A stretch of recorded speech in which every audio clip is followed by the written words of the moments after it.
Greetings, church history friends, and thank you for joining us this evening. My name is Barb Walden, and tonight I will serve as your host for our 7th lecture in the Community of Christ Historic Sites Foundation's Church History Without Boundaries Autumn Lecture Series. We greatly appreciate you joining us this evening as we continue to explore Community of Christ history all around the world.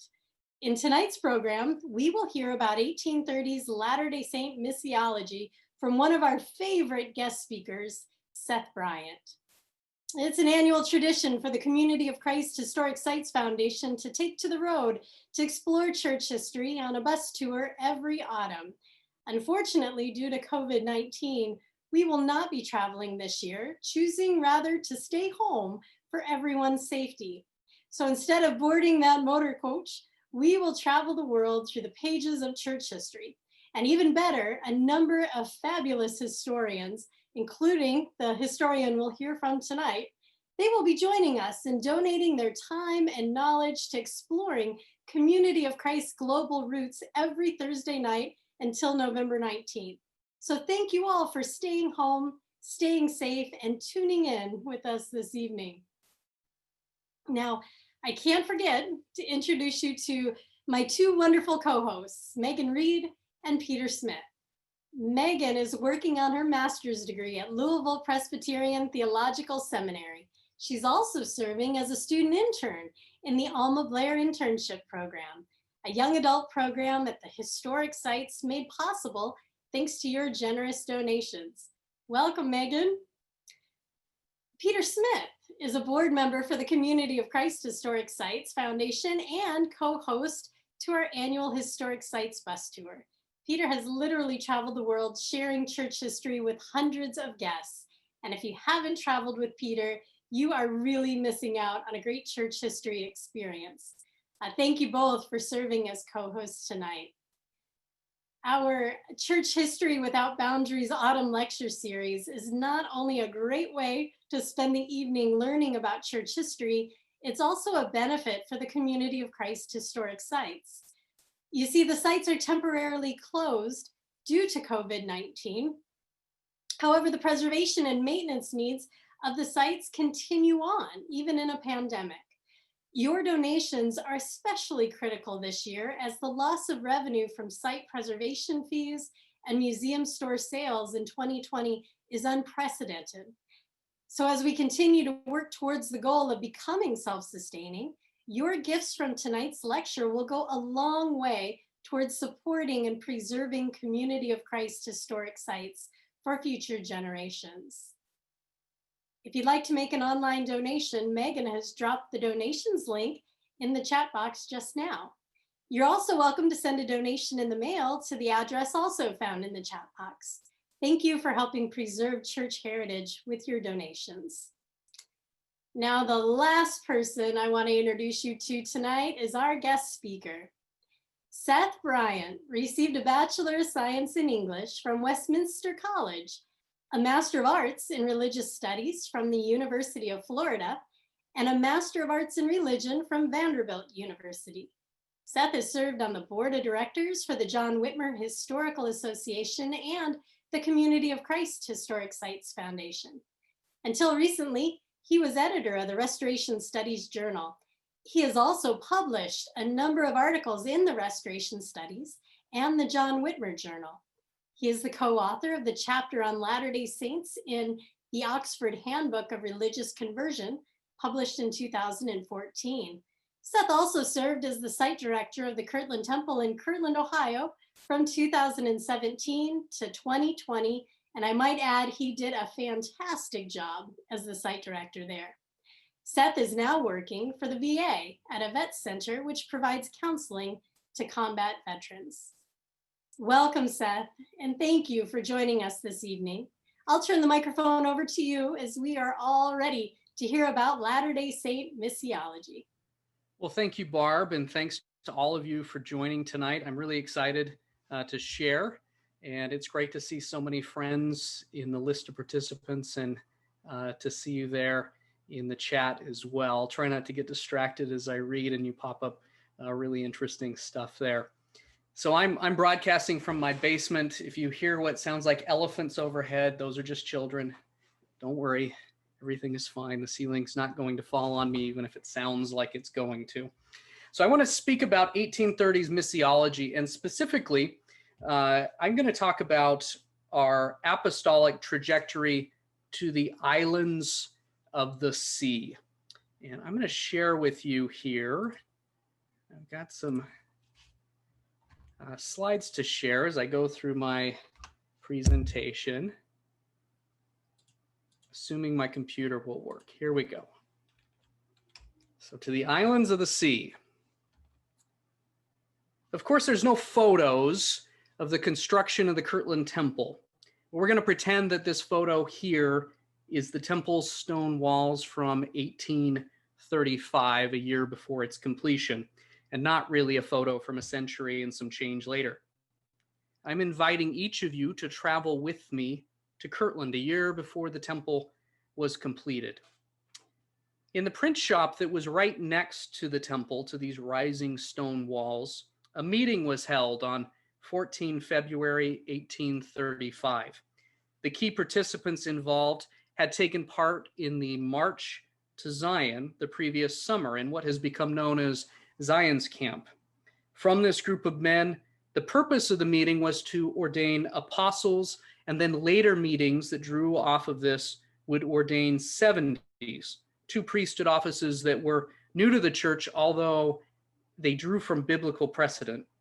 These apostles and 70s were to be the leading evangelical ministers of the church, those sent out to the far-flung places where the church wanted to go to preach the good news with all the hardship that such travel would involve. So it's not surprising that the 12 and the 70 were chosen from the role of Zion's Camp, that they were veterans of Zion's Camp, because they were already used to danger and to grueling travel for the sake of the church.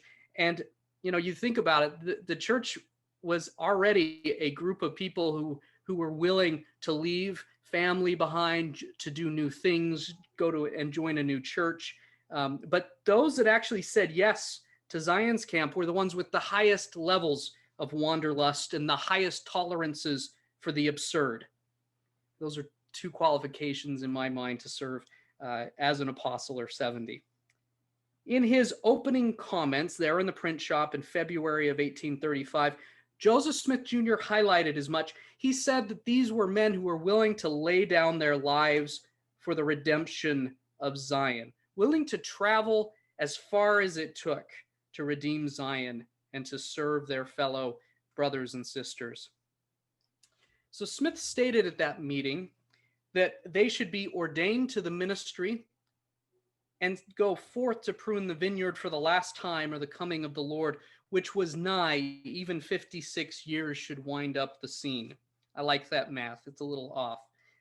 He said, "You shall begin to fill the whisperings of the Spirit of God, and the works of God shall begin to break forth from this time. You shall be endowed with power from on high." Now remember and picture it in your minds that these ordinations were taking place right next to the rising stone walls of the Kirtland Temple, the place where this referred to endowment of power was to take place. Over the next 2 days, 9 out of the 12 apostles were ordained. The remaining 3, Parley Pratt, Thomas Marsh, and Orson Pratt, were ordained later once they returned from other labors. And then after you had this ordination of the apostles, then the 70 were chosen in a continuation of these meetings. And again, these were veterans of Zion's Camp that they chose the 70 from. The first meeting to ordain the 70 was on 28 February 1835, very soon after that first meeting to ordain apostles on 14 February. And then those ordinations continued to the next day, to the 1st of March. I even checked if there was a leap year. There wasn't. So it was the next day, 1 March 1835. And I'd like to read to you one of these ordinations that took place on 1 March. Okay, here we go. Zebedee Coltrane, we seal your ministry anew unto you, and you shall go as far as the Lord shall send you. And if there are islands not yet found by the world, You are the one who shall go and hunt them up and preach to all nations, and you shall have power to fulfill this, your ministry. You shall be an instrument changed throughout and prepared to do good. You shall have heavenly visions, and the ministry of angels shall be your lot. You shall have great faith to perform your work. You shall go to the islands that are not troubled with priests, and convert and depopulate them, and bring them to Zion, and join with your brethren with great rejoicing. Amen. It was Coltrane's ordination that first caught my attention as I was reading through this period of church history. It wasn't just the references of going to the islands that stuck in my head, but also the cringeworthy colonial expectations of depopulating the islands. As I reviewed other prayers, my 21st century sensibilities were also offended at how often the phrase dark was used to refer to these places outside of the United States. But I was also heartened to see how many times the prayers of ordination involved and were oriented towards social justice, that several of the 70 were sent forth to the poor and forgotten. As I read through these ordinations of the apostles in the 70s, I found that there were repeating themes, phrases that happen over and over again. And I would suggest that these repeating themes give us a snapshot of the 1830s missiological concerns of the saints. As I mentioned earlier, I took particular interest in the phrase to the isles of the sea, that they were sent to the islands of the sea. This phrase is echoed in the preface to the Book of Commandments, now section 1 of the Doctrine and Covenants, which states in its very opening verse, well, which is directed, I should say, with a call, quote, to people from afar and ye that are upon the islands of the sea. The early saints from 1830 to 1835 had only engaged in missions near their homes in the United States, and some had ventured a little into Canada.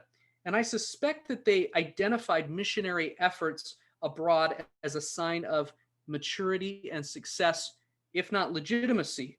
And a phrase like this that we see in these ordinations and in the very first verse of the Doctrine and Covenants, a phrase like this, to the islands of the sea, became a benchmark for their evangelical ministry, and it dialed in their apostolic trajectory. So let's take a deeper look at the repeating themes in their ordination prayers. Some version of being sent to the islands of the sea appears in a quarter of the ordinations of the 12, and it's almost identical with the 70. So the 12, you have 25% are sent to the islands of the sea, 23% of the 70 are sent to the isles. But what other themes appear? So I coded all of the ordination prayers of the 12 and the 70 in 1835, at least those that I could find. And here's the data. Oh, I left this out, but it's, you know what? It's actually worth taking a look at it. This is my thesis. Okay. Here we go. So here's the data. I realize there's a lot going on, so I'm going to zoom in on the most repeated themes that are on the left there. And don't worry, we'll look at the other ones in a moment. So you can see that the most repeated theme was the same for both groups. 82% of the 70s were sent forth as witnesses to the nations, and 83% of the 12. And then there's a tie, that second and third spot of being involved in the gathering and the heavens open. There's a second place tie there. 2/3 of the apostles were told that they'd be involved in the gathering, that they would have the heavens opened. And 1/3 of the 70 were told the same thing. And that's still, even though it's less than the 12, in the case of the 70, those are the highest, second most repeated phrases in the ordinations. And keep in mind, in all of this, that an ordinand might be told multiple things. Okay, so I'm mindful that there's a lot of limitations in this data. The first question I had is, who is voicing all of these ordinations? If it's only one person, such as Oliver Cowdery, who indeed gave several of the prayers, then you might only see the views of one person and not a distillation of what many Latter-day Saints in general were hoping for. while it's not often clear who was ordaining, it does seem that several key church leaders were taking place. And this, of course, happens over several weeks as well, meaning that it's not just the ideas. The ideas are not just limited to the lexicon and the pet prayer phrases of a single person. As I considered the limitations in my project, I'm also painfully mindful that I'm the one doing the coding. And that is an imprecise art. Sometimes I'd find a key phrase after I started. So maybe I got 2/3 of the way through, and then every single ordination after that had a phrase repeating. So then I would code it, and I'd go back to the beginning, and I'd look for it. But I gave up on that after a while because it was just exhausting. So there were other things that I probably keyed in on just because they were quirky or whimsical, and maybe they aren't worth note. For example, so let's look at the second half of the data here. For example, the 12 were told that they would travel by the Spirit.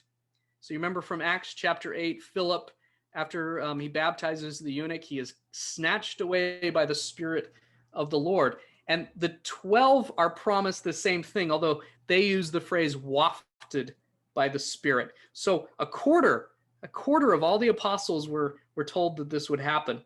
And you'll notice that none of the 70 get this promise. They're going to have to walk for the most part.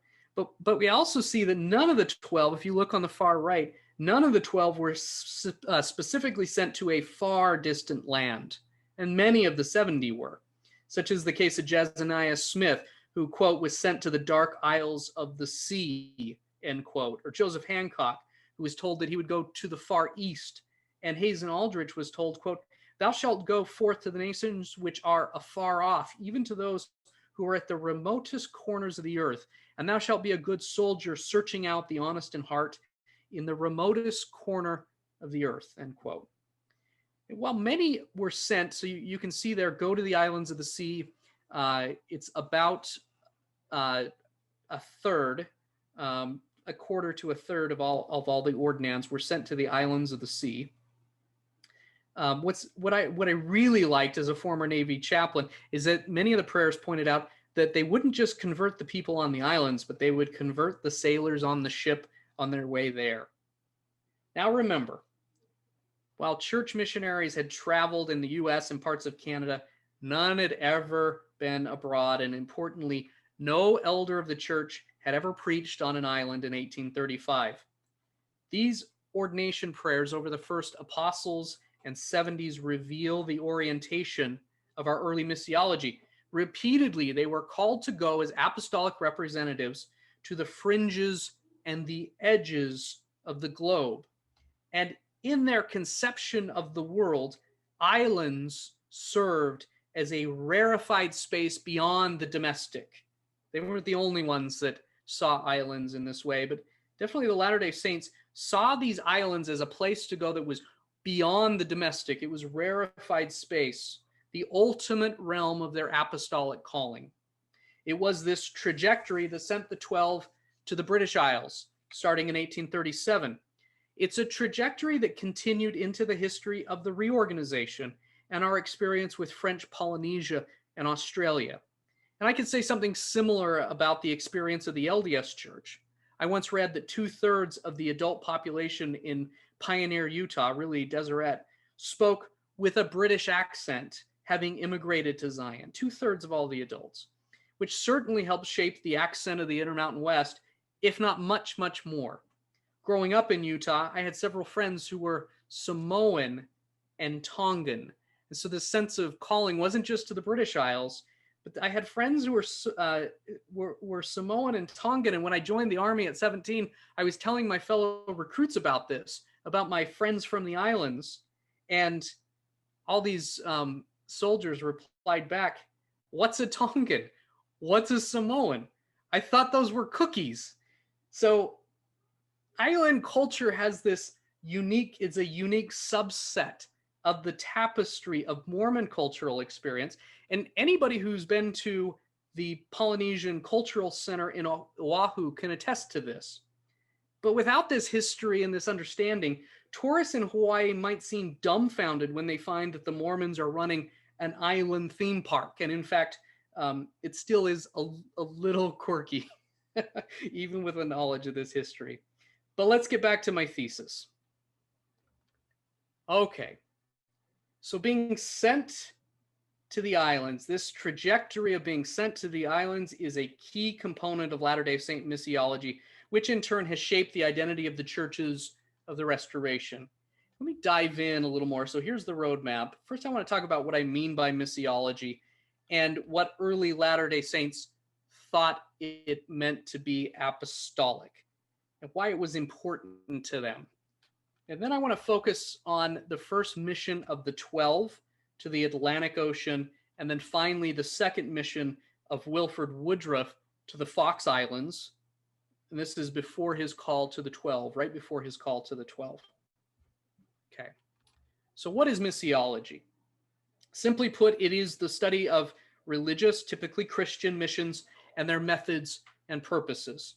Now, my definition is that missiology is the interface between theology, culture, and strategy.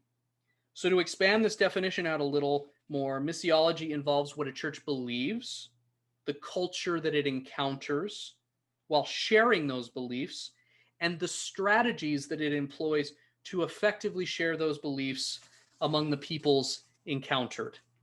As a field of study, missiology also involves the history of how Christians have engaged in mission in the past. And of course, I'm very interested in this, interested in where they felt called, and even how they traveled, and how they engaged in people along the way. All of this is useful because mission reveals motivations, their sense of identity and purpose, and their ideology and understanding of the world. Simply put, missiology helps us understand what makes a group tick, how far they are willing to go, literally, how they see the world about them. Such has the potential to demystify other historical facts. All right, so having defined missiology, let's take a look at what it means to be apostolic. To be an apostle means, in Greek, to be sent forth. Some biblical scholars, although this is contested, of course it is, it's biblical scholars. Some biblical scholars believe that Jesus took his apostolic model from the Hebrew concept of a shaliah, or an official Jewish agent or emissary that was sent to a foreign land, with some sources stating that shaliah traveled in pairs so that the two witnesses could back up each other's witness. Jesus's apostles, as emissaries of his heavenly kingdom, were told to travel 2 by 2 in Mark 6, verse 7. And later, the 70 were sent forth as forerunners and in apostolic fashion. The 10th chapter of Luke stating, after this, the Lord appointed 70 others and sent them on ahead in pairs to every town and place where he himself intended to go. That's Luke 10:1. With the first Latter-day apostles and 70s, I am considering them together because they were both understood as apostolic ministers. At an August 1835 conference of the church in Kirtland, presidents of 70 were called, quote, presidents of the 70 apostles, end quote. This is only one of, I could show you many, many instances of in our historical records that state that the 70 have an apostleship. So I'll remind you that the first ordinations of the 12 and the 70 occurred in that schoolhouse print shop just off the corner of the temple, which was under construction at that point. It's not a coincidence that the temple is being built at the same time that these groups of men were being called. In fact, I would argue that both activities of temple building and of sending apostolic ministers, that both of these are at the heart of Latter-day Saint mission. That is, the early Latter-day Saint movement is best understood as both apostolic and templic, if you'll allow me a neology. The apostolic and templic impulses are informed by the earliest experiences of Christian discipleship found in the Luke Acts narrative. And these two impulses are alive and well in both Community of Christ and the LDS Church, albeit in different ways from one another and different from the 19th century church and certainly different from the first century church. The apostolic and templic are expressions of our Christian primitivism, or a desire to return to first century Christianity. These two impulses are like a body breathing in and out. The temple calls us into a sacred center to then send us out into the world to share, to then be drawn back in to that sacred center. In and out, the body of Christ breathes. In and out, our ancestors breathed as a community. So consider our church founding in 1830. The first conference which organized the church was held on 9 June. We don't talk about that one much. We usually focus on 6 April and the 6 members. And sometimes we conflate the 9 June conference which organized the church. So you had a founding event on 6 April and an organizing event on 9 June. And the truth is, really, even in the historical record, these two are conflated. But I want to focus on that first conference in June of 1830 in how it connects to our ancestors' sense of being apostolic. Because there were 12 officers that were presented at that conference. And that number is not accidental. So these men are what I might call acting apostles.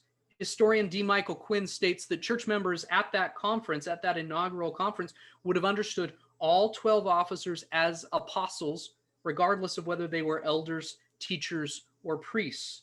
Gregory Prince makes a similar claim, stating that, quote, the 12 apostles may have been selected as early as 1830, end quote.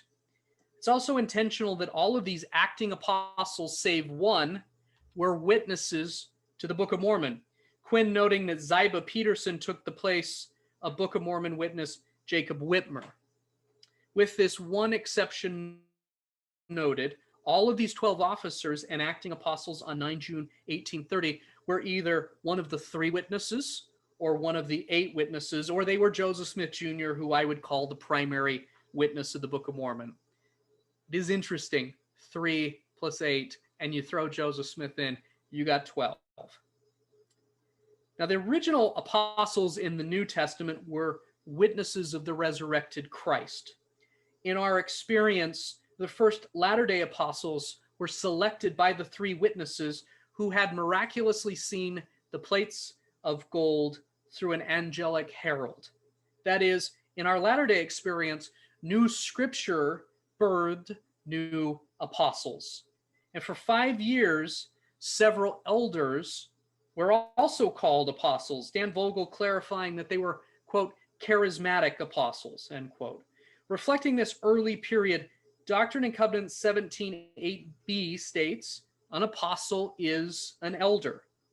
By 1835, with the designation of an actual office of apostle and jurisdictional authority to go with it, the 3 witnesses made their selection of those who were to serve administratively as apostles. And that's this period that I've been talking about after Zion's camp. Now, the record of the 12, this was a record book kept by the 12, beginning on that very first ordination. It states, on the 14th day of February, 1835, a conference or general meeting was called in Kirtland, Ohio, by the presidency of the Church of Christ of Latter-day Saints. The 3 witnesses of the Book of Mormon being present to choose, well, it references the revelation in June of 1829 that they were to choose the 12 apostles, was taken into consideration. And it was ascertained that the time had come when they, the 3 witnesses, should then choose the 12.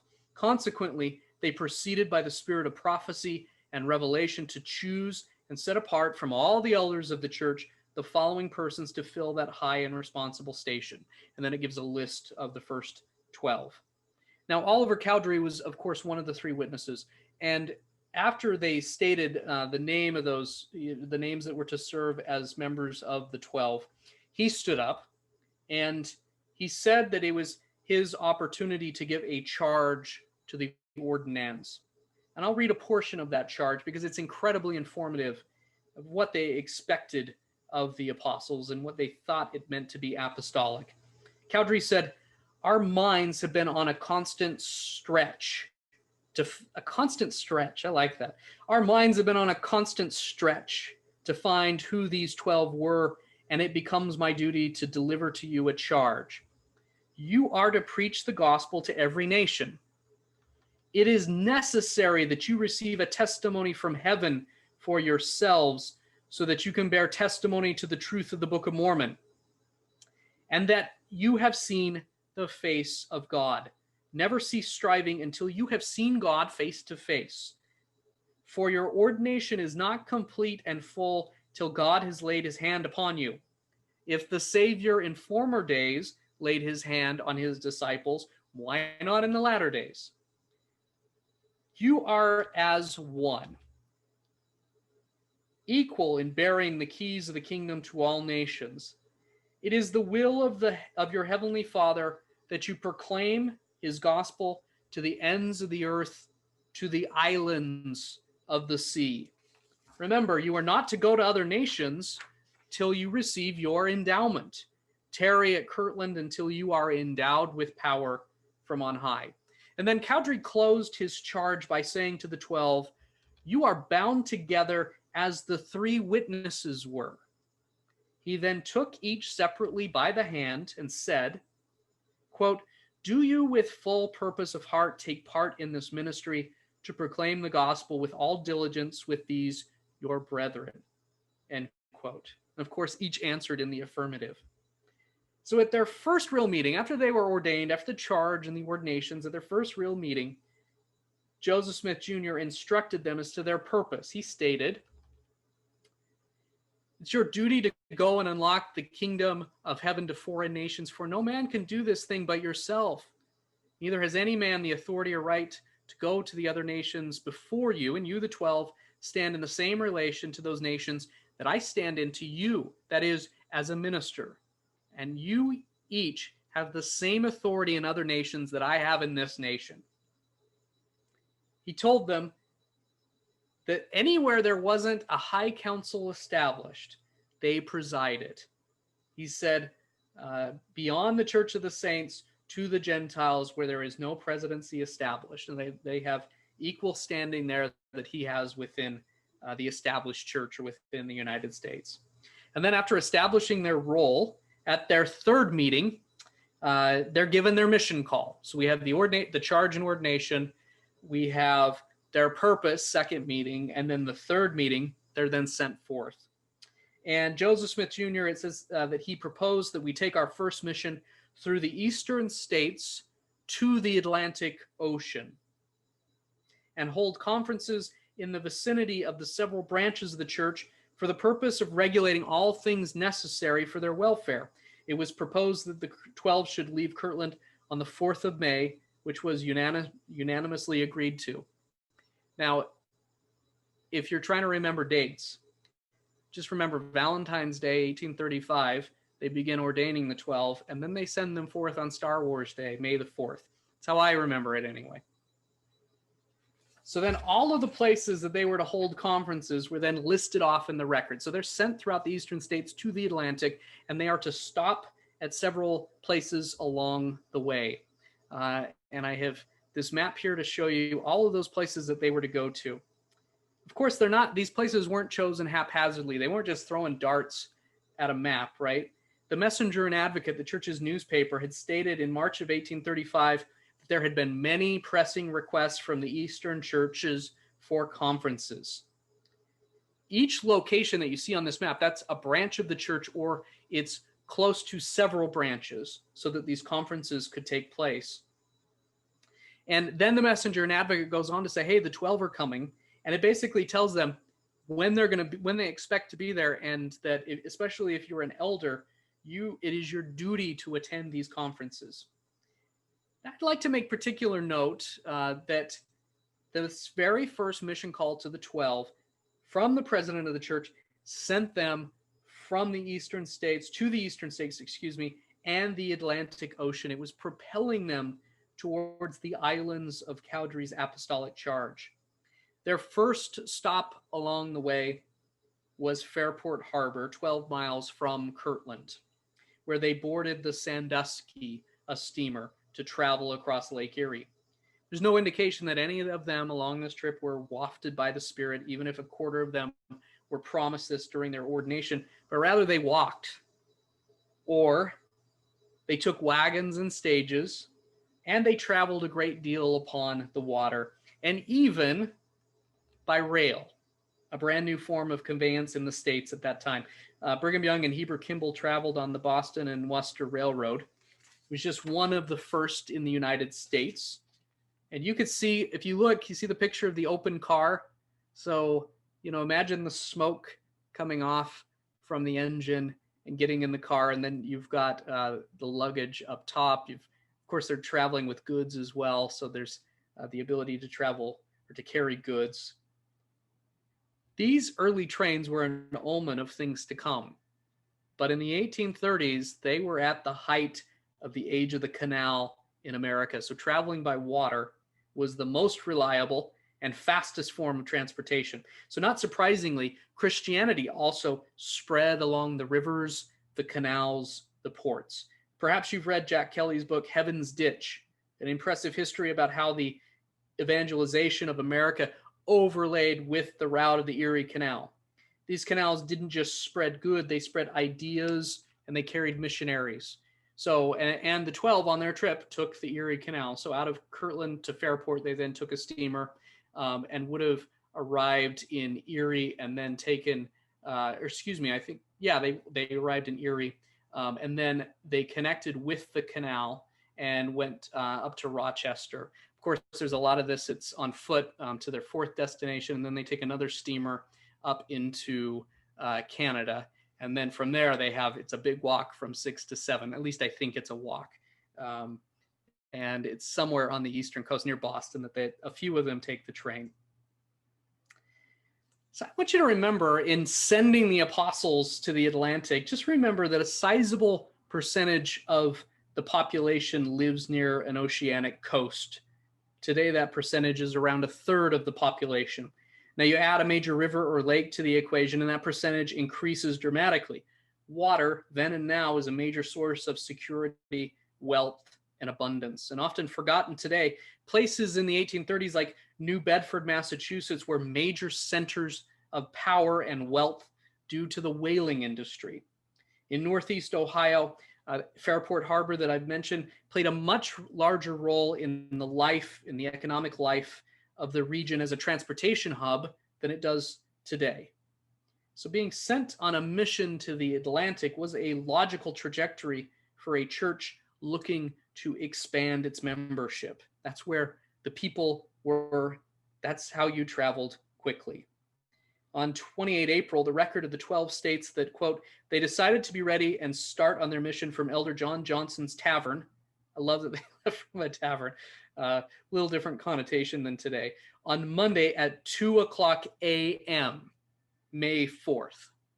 So they wake up, they all meet at 2:00 at the tavern.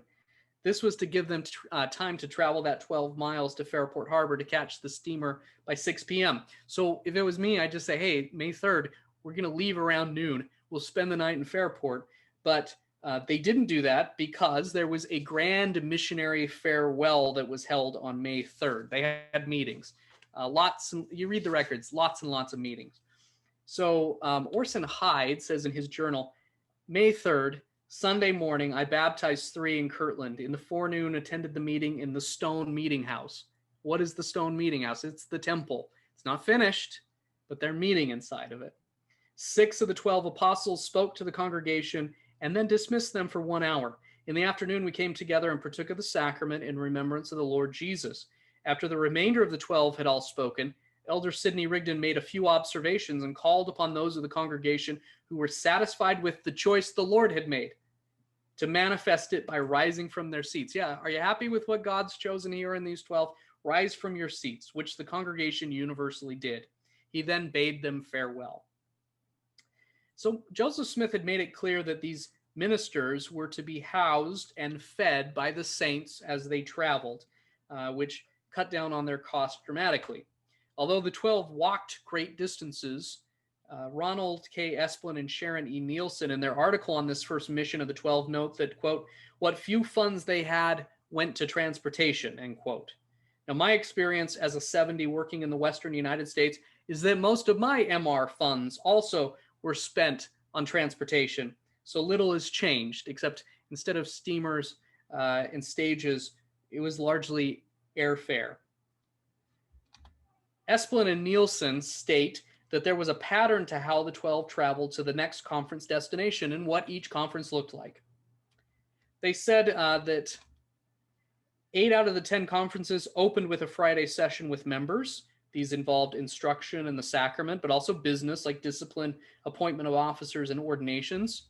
Raising of funds for the redemption of Zion in Missouri was always a topic, and to some extent, funds for the building of the temple in Kirtland. The business of these sessions often spilled over into Saturday and occasionally to Monday. I have been in that business meeting more than once. It spills over. Generally, the public preaching meetings fell on Saturday and Sunday. Monday often saw a concluding session, a meeting, council, or preaching, after which members of the quorum could set out towards their next destination.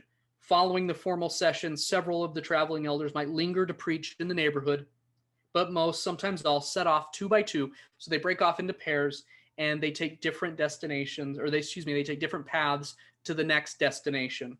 Preaching, as they say, preaching along the way to the next conference. So here are some pictures of some steamboats that would have been familiar in that period. And this is the Hudson River steamboat named the Rochester, built in 1836. And this one was on the Great Lakes, the Thomas Jefferson. So as the 12 are traveling from place to place, they write often that they barely make it to catch that steamer. As was the case when they set out from 2 a.m. on May 4th to get to Fairport Harbor, they barely made the boat. And they then, as they made it just in the nick of time, they gave thanks to the Lord, which I think is funny. So there was a time, however, that in one case, Brigham Young missed the boat, not once, but twice, blaming William Smith, who didn't wake him up the second time around, although William rushed to get on board himself. So William's like, hey, I got a boat to catch. I'm just going to leave Brigham here sleeping. Now, there's some evidence that Young was sick, so perhaps William was doing him a kindness. Or maybe William was just a jerk, and there's plenty of evidence to support that too. So the 12 had barely made it out of Kirtland, holding conferences along the way before a report came back. And go back here. Maybe I shouldn't go that far. No, I'm not. Never mind. So they had barely made it out of Kirtland. A report came back to Kirtland. It was from Warren Cowdery in Freedom, New York. He was the presiding elder there. And the report was that the 12 were not telling the saints in the field to raise funds for the Kirtland Temple. There was also gossip spreading about a letter that Apostle William McClellan had sent back home. He wrote to his wife, Emmeline, quote, you say that it will not be in your power to go to school this summer. I am glad that it is not, since Elder Hyde has returned and given me a description of the manner in which it is conducted, though we do not wish to cast any reflections, end quote. Shade in the original. So who was teaching the school back in Kirtland? Well, it was Sidney Rigdon of the presidency. Responding to these scandals of the 12 not telling the membership about the importance of the temple and building the temple, as well as this letter that was the talk of town in Kirtland, church leadership felt it was necessary to send a letter of reprimand to the 12. In it, Joseph Smith asking them, did we not instruct you to remember first the house, it's a temple, secondly, the cause of Zion, specifically we're talking Missouri, the redemption of Zion, and then the publishing of the word to the nations. Both elders Hyde and McClellan were recalled to Kirtland, the letter stating, quote, it is necessary to add further the vote of the council. We hereby inform elders McClellan and Hyde that we withdraw our fellowship from them until they return and make satisfaction face to face. We further inform the 12 that as far as we can learn from the churches through which you have traveled, you have set yourself up as an independent council subject to no authority of the church, a kind of outlaws. This impression is wrong and will, if persisted in, bring down the wrath and indignation upon your heads. The other 10 are directed to proceed on and finish the conferences, and the 2 may act their own judgment, whether to proceed or return," end quote. Now imagine the confusion of the 12. They were just made equal in authority to Joseph outside of the United States, given a grand farewell, told that God would ordain them, and they're out there wearing themselves out to preach the gospel. And then they get an epistle like this. So, tails between their legs, the 12 finished their mission, which was actually cut short, although they visited most of those locations that they set out to visit. In his journal, Heber C. Kimball closes out his mission journal with these words, quote, "A considerable portion of the mission was performed on foot, and I suffered severely from fatigue and blistered feet, which were sometimes so sore I could not wear my boots nor proceed without. I was frequently threatened and reviled by unbelievers and had great difficulty in finding places to sleep and procuring food to eat," end quote. Importantly, however, despite all of these difficulties, the 12 had laid a groundwork in how to effectively travel over land and water, and even by rail, dividing up as they traveled to meet new converts and connecting with church members wherever they went. These lessons would serve them well as they traveled to the United Kingdom 2 years later, reaching both an island of the sea and a seat of power where they could fully realize their apostolic calling. All right. So my last area I want to focus on is Wilford Woodruff. While the apostles are off in the East, Wilford Woodruff is on a mission in the southern states. And it's there he's ordained a priest, then an elder. So he's ordained a priest and an elder, and then finally a 70 in Kentucky in 1835. He travels to Kirtland after his mission in the South, and he says, "It's there I received my endowments and attended the school of Professor Hawes, who taught Greek, Latin, and English grammar. I confined my studies mostly to Latin and English grammar." He gets married to Phoebe Carter at this time and gets a patriarchal blessing. It's 2 days after his patriarchal blessing that he has a sense that he is called to the Fox Islands, which were situated off of the main shore. He said, "I felt impressed by the Spirit of God to take a mission to the Fox Islands, a country I knew nothing about." Later in life, as president of the LDS Church, he reminisced, "The Spirit of God said to me, 'You choose a partner and go straight to Fox Islands.' Well, I knew no more that what was on the Fox Islands than what was on Kolob. But the Lord told me to go, and I went. I chose Jonathan Hale, and he went with me." So they set out in 1837, May of 1837. They go to Fairport Harbor. They catch the same boat, the Sandusky. They disembark at Buffalo. They take the Erie Canal to Syracuse, and they walk up into Upper Canada. And then it says they walked to a place called Bastard, where they found a branch of the church presided over by John E. Page and James Blakesley. Love that. And then he finally arrives to his hometown in Farmington, Connecticut. And it's there that there is a large crowd of people he has known his whole life. And he says, quote, "The congregation seemed satisfied with the doctrines I taught, and they requested me to hold another meeting, but I felt anxious to continue my journey, and on the next day I parted." He's home. He's in this domestic sphere. He has an entire congregation ready to listen to him, people he's known his whole life.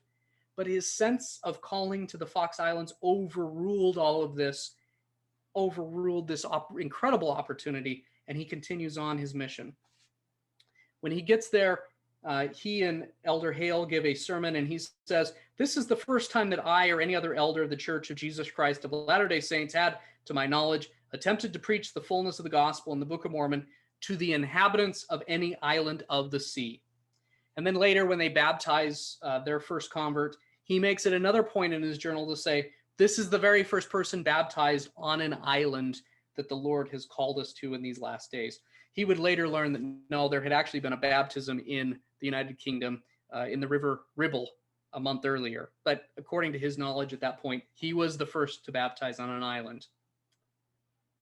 it's a year later after his experience that he's called to the 12. He leaves Nauvoo, which was just being settled, and joins the 12 on their mission to the British Isles.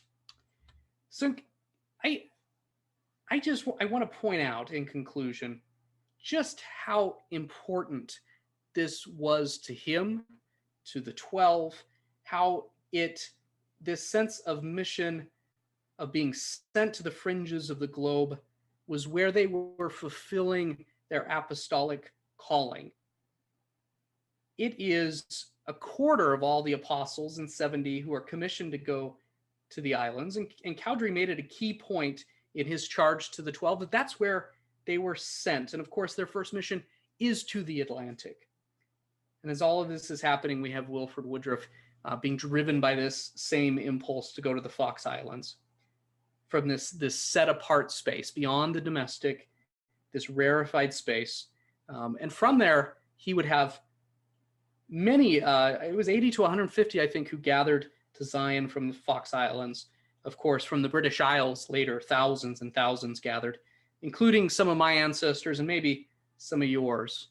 So I appreciate you sharing in this story with me tonight of their sense of calling as apostles, this trajectory that took them to the islands of the sea. Thank you. Thank you, Seth. That was great. I think we could listen to you all night long. Thank you again, Seth, for a fantastic lecture. Also, thank you to Peter and Megan for helping co-host this evening and for managing everything from behind the scenes.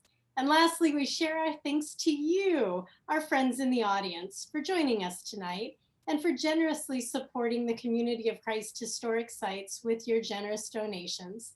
Thank you for your support.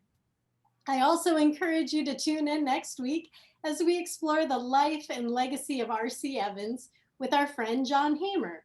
The title of John's lecture is Bishop R.C. Evans of Canada, from the RLDS First Presidency to Schismatic Church Leader. This lecture is sure to be a good one. Megan has already dropped a link to the Autumn Lecture Series in the chat box. Follow that link to register for next week's program. And don't forget to sign up for the bonus lecture with Andrew Bolton that I mentioned earlier. That history/art/theology lecture called The Power of the Church Seal in the Life of Community of Christ will take place on Saturday, November 21st at noon Central Time. You see, there are all sorts of opportunities to enjoy church history next week. So friends, until we gather again, please take care, keep reading your church history, and have a blessed night. Good night.